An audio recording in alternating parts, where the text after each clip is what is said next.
Hey guys, it's Rose, and this week we are talking about our first ritual, how we planned it, how we did it, um, did something go wrong or not. So my first ritual was an Ostara ritual, and I was really, really scared to do it.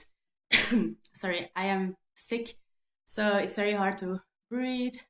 Um, and I actually found a paperback of my first ritual with a picture of my first altar. And I just love it. I didn't had a lot of things, so it looked very pretty. um, so the first thing that I really did like for planning was reading a lot because I was very scared to do this first ritual.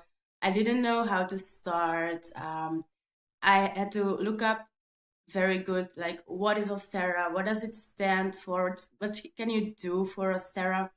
And I just it just came into my mind like I really want to do Ostara as my first ritual. So on the day of Ostara, I started to pick all my books that I had, and it was not a lot compared with the books that I have right now. Um, and I really looked up everything, and then I had this. I'm gonna show you. I had this candle holder, and there can be three candles in it. So for me, that was something like I'm gonna start and find candles who really resonate with Ostara. So I found a green one, a purple one, and a yellow one. And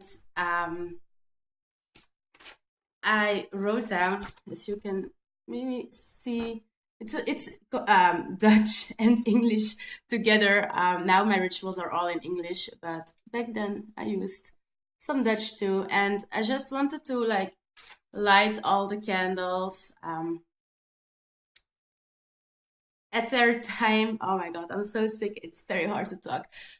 So I just didn't want to light the candles and go on. So I really wanted to say something while um, lighting that candle. So I have little texts for each candle that I set, and then I just really sat down at my altar. Really thought, what does Sarah mean for me, because it was my first time, and I also had some milk and honey, and I don't do that anymore at Ostara, but at that point it felt right to just add milk and honey, stir it up, and give it to Mother Nature. Um, and that's really it, what I did for my first ritual. It was just lighting candles, understanding Ostara. And when I do a ritual right now, I still use my three candles, as you guys can see in my previous video. I still use that part in my rituals and saying something while lighting that candle, and then I do other things after that. So it's more of an opening of my circle now, the candles. So I think it's fun to look where you started and then see how your rituals evolved. Um, I do want to say that my ritual was okay for the first time. And I hear a lot of people who say that their first ritual was a mess, that they fucked things up. But that's totally fine because honestly, my rituals can be fucked up too sometimes. I um, mess things up. For example, I think it's been a month or two, maybe. I was doing a ritual and I was saging and cleansing everything.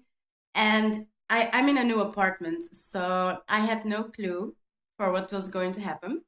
But there was a lot of smoke in my spiritual room. And I opened the door, and in the hallway, there was a fire detector, and all the smoke came out, and the fire alarm went off, and it was like beep, beep, beep, beep, beep, and it was all scary. And so, you can still fuck up your rituals, believe me. I was just going to get something from the kitchen. So at that moment, I just didn't have that peaceful energy anymore to do and continue that ritual. So I just totally quit. and I continue it the next day. So it's totally fine if you're scared. We are just humans. You can fuck things up. You can mess up your rituals. It's totally fine. Um, how do you prepare a ritual?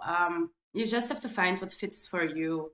Um, so for me, it's lighting my 3 candles. I also have a goddess and a god candle now, as you know from the previous video.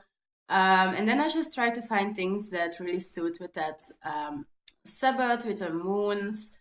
Um, I also, at this point of my spiritual life, at every ritual that I do a tarot spread. And a very good way to find those tarot spreads is on Instagram. You can find Ethany. I will write her name down below. She has amazing tarot spreads for new moons, full moons, Sabbath. And I found that out, I think, let me think, three years ago, I think, and I still use them. So I really want to try and find like basic steps for each ritual and then put extras in it. But I always light my candles. I always do a tarot spread. I always meditate and go in my inner temple. So I really try to find a big line where things are added in, because I like to have structure and try to remember everything what happens, because it's I don't like it when I have to really like hold my paper and read everything what I want to do. Um, so when it's now Ostara, I still use the little text when I light my candle, and I know them out of my mind. So it really gives more of that energy, more of that vibe, instead of just holding that paper like the first time and was like, I don't know how to say this. How do I say this word?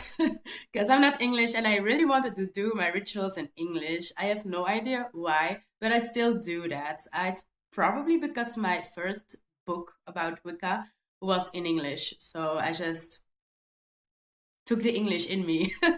um, so yeah, that was my first time, and it was special. It was really special. It just makes me so happy to think about it. So again, I'm gonna show it.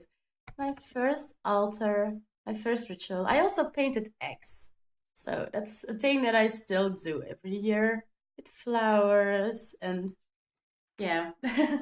So I'll see you guys next week on Friday. I'm sorry it's just a blur in this video. I'm really drowsy. Um, but I was here. So I'll see you guys next week on Friday. Many, many blessings, and I hope you guys have an amazing weekend. Bye.